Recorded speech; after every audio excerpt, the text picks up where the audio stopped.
कहानियां सिर्फ डराने के लिए नहीं होती। कुछ कहानियां क्या आपको ये एहसास दिलाने आती हैं कि कभी कभी जो दिख रहा होता है वो सच में नहीं होता। ये कहानी है जॉन की, जो सिर्फ एक पिज्जा डिलीवरी बॉय था, लेकिन एक रात ऐसा कुछ देखा कि उससे जिंदगी भर की नींद नहीं आई। कॉलेज का लड़का जॉन एक छोटी सी पिज्जा शॉप में पार्ट टाइम जॉब करता था। रात का वक्त था, 1 बज चुका था। जॉन शॉप बंद करके घर जाने ही वाला था कि अचानक फोन बजा। फोन पर एक आदमी की बेहद धीमी, कर्कश और टूटती आवाज आई। 4 प्लांट साइंस पिज्जा, जल्दी। जॉन ने मना करना चाहा क्योंकि शॉप बंद हो चुकी थी, लेकिन 4 पिज्जा का ऑर्डर था। अच्छी टिप मिलने की उम्मीद थी और पैसों की जरूरत उसे थी, बहुत ज्यादा। एड्रेस था black horn forest hill road and. एक ऐसी जगह है जहां कोई अपनी मर्जी से रात को नहीं जाता। जॉन रास्ते भर सोचता रहा, कहीं किसी ने मजाक तो नहीं किया। रास्ता सुनसान, सड़क टूटी हुई और पेड़ों से छनकर आती अजीब सी सरसराहट।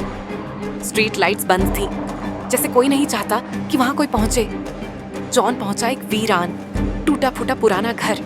चारों तरफ सन्नाटा और घर की लाइट्स बंद। वो घर ऐसा लग रहा था जैसे दशकों से कोई वहां रहा ही नहीं। वो वापस जाना चाहता था। मैनेजर को कॉल किया, कोई जवाब नहीं। अचानक घर की एक लाइट जल गई। जॉन को उम्मीद की एक किरण दिखी और वह दरवाजे की तरफ बढ़ा। डोरबेल बजाई, कोई जवाब नहीं। फिर से बेल, फिर धीमे धीमे कदमों की आवाजें, लेकिन दरवाजा किसी ने नहीं खोला। और तभी दरवाजा खुद ब खुद ची की आवाज के साथ खुल गया। जॉन अंदर गया। डिम लाइट, सन्नाटा और एक पुरानी सी सौंफ बिल्ली हॉल के कोने से निकलकर एक रूम की तरफ भागी।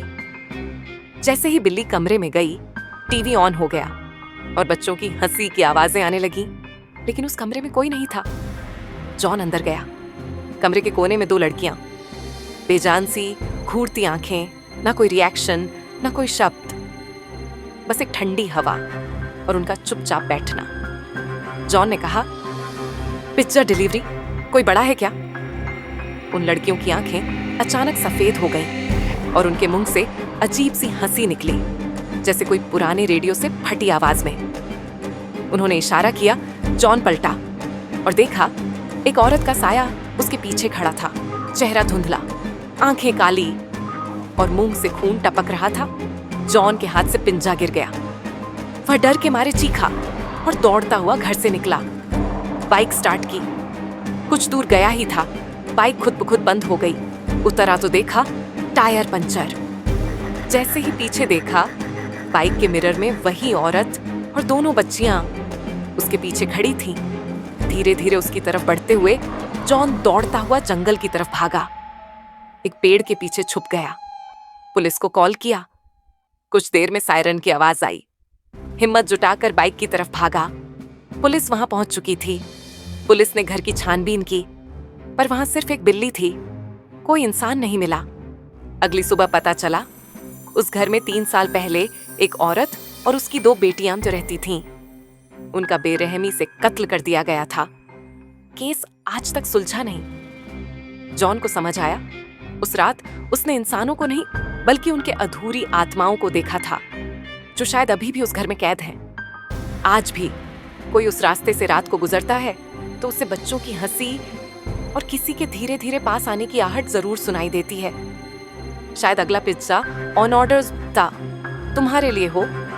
अगर आपको ये कहानी डरावनी लगी तो गोस्ट हॉन्ट डायरीज को लाइक करें, सब्सक्राइब करें और कमेंट करें। और सोचिएगा जरूर, कभी रात को कोई अनजाना कॉल आए तो उठाना या नहीं।